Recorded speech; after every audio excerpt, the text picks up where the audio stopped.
So for that and other reasons, I thought the largely ignored outer zones might be a better place to dissipate. Welcome to the first programme in BookChat. I'm Adrian Matthews, and I'm going to bring you regular interviews with writers. Today we're going to see Kate Hardy, an English writer who lives here in France. However, today is the last day of freedom before the second coronavirus lockdown, so I think future programmes will be on Skype. But today we can speak to Kate in her lovely house here in Touraine, where she lives with Mark and her two dogs.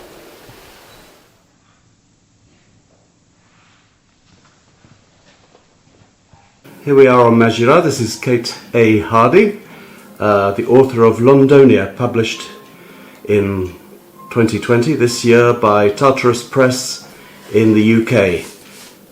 And here is Kate holding her book, which is a riveting work of fiction, over 400 pages long, beautifully produced, I must say, the physical book itself, and it's also available as an e-book. I'll show the cover as well. And it's got a beautiful painting, is it, on the cover of London, looking very Dickensian, because as I've mentioned before in my introduction, Londonia is a dystopian novel set in London in 2070, after what we learn is the final curtain, some kind of war, a Third World War, and the collapse of technological civilization, which throws us back to a kind of, it throws us forward to a futuristic London, but also back to an atavistic London, which has elements of medieval society with bartering and so forth.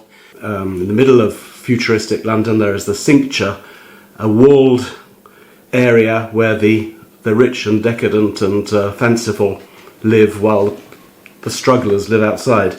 I've said enough. Where did the idea of this novel come from? It just really appeared in my head while I was swimming. This often happens. Swimming and walking are usually times when I have an inspiration, and I just got out of the water and I thought, woman living in a church with a horse in late this century, 2072, and that's how it started. Yeah. So I got out and I just started writing. I didn't really have any sort of plan particularly, but I just had lots and lots of images. A lot of my work tends to be very filmic. I studied film and photography a long time ago, and I don't usually plan things out as such with a sort of plan. I just started writing, and it sort of flowed quite well. And many rewrites on, we have the final book.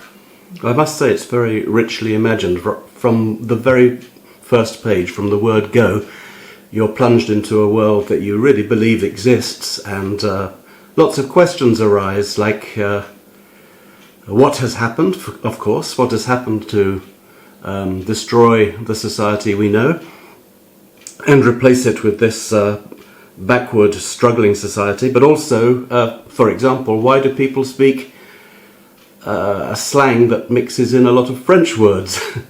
Well, that's partly because I live in France, so I'm very... That's no excuse.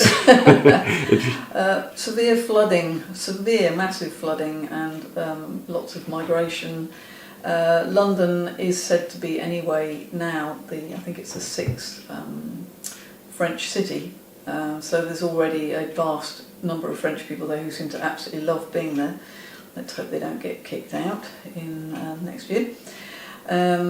So I was basing it on that. It's the premise of the story is quite open to imagination, because I think it's a very difficult thing for an author to totally say that one particular thing happened. I think it could be a lot of reasons, and we're in the middle of something at the moment, obviously, which could possibly lead to certain breakdown in society. So I've left it quite open, but the final curtain is the point where this well, in my mind, it's a technological breakdown of the internet, because we're so interlaced in the internet now that I feel if there was an enormous trauma within that, then we would be struggling. And in your book, the internet crashes in 2038. 38. I suspect it will be a lot sooner than that, but Yes. I left a bit of distance. Yeah. Just so that's how you imagined it, starting with images in your mind as you were swimming. But were there any other dystopian books that inspired what you did? I must admit, I haven't actually read a lot of dystopian fiction. I am somebody who does believe that we are in a tiny bit of time where we've had this very luxurious existence, which, if you look at it from any rational point of view, we are in all ways overburdening everything, and it is only a matter of time.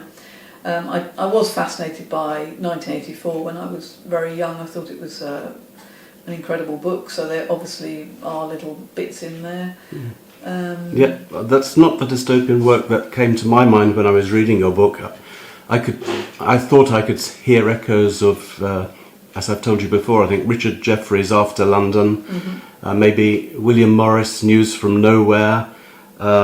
J.G. Ballard in the 60s wrote a book called The Drowned World, which was about London after massive flooding. And I know you like Ian Sinclair a lot as well, a great London writer. There are also, I thought, elements of picaresque. I mean, that your lead character, Hoxton, is trying to discover her origins and also find her son when she works out that she gave birth to a son. A lot of this reminded me of picaresque novels of Henry Fielding, like Tom Jones and Joseph Andrews, where a life on the road is also a life on the road of self-discovery. But it would seem that I was maybe going a bit too far in seeing all of these connections. I'm not as well read as you, I'm afraid. I'm not sure about that, but we'll see. I have read a lot of Dickens and Hardy, and I do have a sort of. I've always had this sort of feeling that we've gone down this developed way too far. I feel we've lost connection with everything that's real, and I do hark back in my mind to probably there wouldn't have been better times, that's for sure, but in some ways there may have been better times where people actually had more connection with nature, with basic survival skills which we've lost. So a lot of the book has those details in it. Yes. And your character creations are as lively and rich as Dickens is, I think. You have a gift for creating wonderful names like Mr. Hedge Fund and Mrs. Caruso and Jarvis, and even their speech sounds very Dickensian in some ways. It's got echoes of that period, maybe also of medieval English, French, as we said, and you go to the pains of creating a little glossary at the end of the book to explain the origins of some of the slang they use, which reminded me of Clockwork Orange by Anthony Burgess, because that's exactly what he does. I mean, I don't actually think the glossary was entirely needed, but it's fun. You know, it's fun to look up certain words, to see if things I've invented or things that I've taken from perhaps Shakespeare, or mess things up into words that have lots of different elements to them. That's mainly why I put it in. It was your idea, it wasn't the publisher's? No, not at all. No. Right. But your main character in the novel, Hoxton, is a young-ish woman who, in common with a lot of other people around her, is a finder. That's to say, she scavenges for goods, food, relics of the past, partly for her own consumption and that of her friends, but also to feed the decadent people within the cincture who send her on missions to find anything from a bottle of nail varnish to a piece of IKEA furniture. You have a background. You live in France today, but when you were in London, essentially you were a finder. Could you tell us a bit about that? Yes. Yes, it could have been, what my job was actually called a stylist, a photographic stylist. But yes, you could have been a finder in that way. And when I was beginning to write the book, I didn't actually cotton on to this at all until I'd got about halfway through, and I suddenly realised, yes, it's sort of me. I'm not Hoxton, but there is elements of me in there. It was I think styling made me incredibly cynical, which is why I'm so interested in why we've got so astray from our basic needs and our basic functions. Styling in the 80s and 90s in London and other cities, it was a terribly fluffy thing to do, really, but with a lot of stress as well. You were basically finding things for Photographic shoots. shoots, yeah. Right. So you'd get sent out to find crazy things that you knew were going to be virtually impossible to find, often with huge budgets, and the stuff that I found bought or borrowed or hired, often if it was bought stuff, I'd end up actually accumulating because nobody wanted it, so I had a house full of enormous amount of props. And as I went on through the years, I got more and more distressed about this sort of total waste for really nothing at all, for advertising anything from toilets to sinks to food to clothes. It just seemed all terribly sort of unreal. So I think that gave me a really good basis for writing generally. And my first trilogy I wrote was very much based on me and the cynicism I was developing through this job. What was the name of that trilogy? It's called Going Out in the Midday Sun. Mm-hmm. Not saying I didn't benefit from the job, it was a great experience and it kept me alive for a long time, but I think it also gave me a lot of rich, fertile ground for finding these characters and being able to describe characters and conversations and things that I've kept within me which are being useful now. Mm-hmm. So another question, you project us immediately into the world of 2072, 2072, sorry, but underrunning that is this feeling that you're also writing a critique of contemporary society, partly because the things that the finders find are vestiges of our lives now, and we see how the most unimportant things can become important for the most stupid reasons, and the things that we consider important have fallen by the wayside. Could you tell us a bit about how you view Londonia as a critique of modern life? Well, again, I think it's going back to the styling thing. It's sort of the slight tongue-in-cheek, wry ridiculing of the society we have, where we put a lot of importance on nothing, really. I mean, there's an extract I might read in a little bit which talks a lot about mobile phones, and mobile phones are incredibly important in our society. I'm not saying I don't use one, but I do think a lot of the trappings that go with it have become completely absurd, and the amount of screen time we spend, the amount of time we don't spend reading, walking, looking at nature. And also, it's the IKEA thing is a sort of a bit of a jab at what we buy that we discard, and the quality of things that we don't appreciate anymore. I mean, in this room and this house and everything we have is second-hand. They come from Vide Grenier, which is like car boot sale, and sites that sell off stuff. So yeah, the thing about the IKEA cupboard in the story is quite poignant. It's somebody in the sanctuary who wishes to purchase this or find this thing, which is because it's become a fashionable retro item of great importance. And to Hoxton and to her people she associates with in Londonia, it's of absolute no importance, and they can't understand why anybody would want it. And I think a lot of our current society is rather too full of all this stuff, which will end up in landfill, which is sad. And you mentioned the second-hand artifacts around you in this house. I get the feeling that the way you live here is almost a preparation for the final curtain. Yeah. You're interested in permaculture, in self-sufficiency. Are you really planning for that? I'm not a prepper, and I'm not a pessimist. I would say I'm a total realist.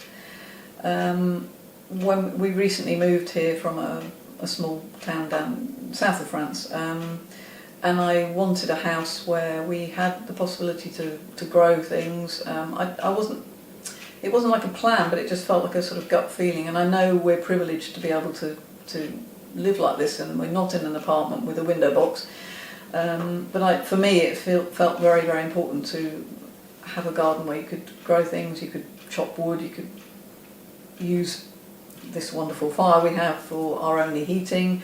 Those are fundamental things, but I've always had that in me. Even when I lived in London, in various crappy flats, I'd always be looking to see if there's any way you could have an open fire, if there's any way you could do some guerrilla gardening on a roundabout or anything like that. So it's always been within me. Yeah. Just as an aside, amongst all of the other densely imagined features of life in 2072, food and drink seem to feature very large in your future worldview. I don't quite know why that is, but all my writing has a lot of featuring of food and drink, especially cups of tea. It's a sort of comfort thing. I love reading books where there's food mentioned because I just find it fascinating what people make to eat, and in this particular book there's a lot of talk of preparing stuff from basics, finding, trapping things, gardening, and then enjoying the food with friends, however basic it is. And that's another thing I think comes back to styling, because when I first started styling, it was a sort of nouvelle cuisine era, and a lot of the styling I was doing was, well, one photographer in particular, I would go to him with certain props I knew he would use, and then he would send me out to Spitalfields Market, which is very near where this book is featured actually, to buy sacks of onions so he could find the perfect onion and then throw it all away. So that sort of, those wasteful years, again, it sort of feeds into the need to show that we don't actually need that much choice. We just need good quality things, and education in food, I think, is terribly lacking, and I'd love to do something like that in the future as well. Londonia has a riveting plot that takes us through Hoxton's journey of self-discovery, her meeting, don't want to reveal too much, but her meeting with somebody very close to her.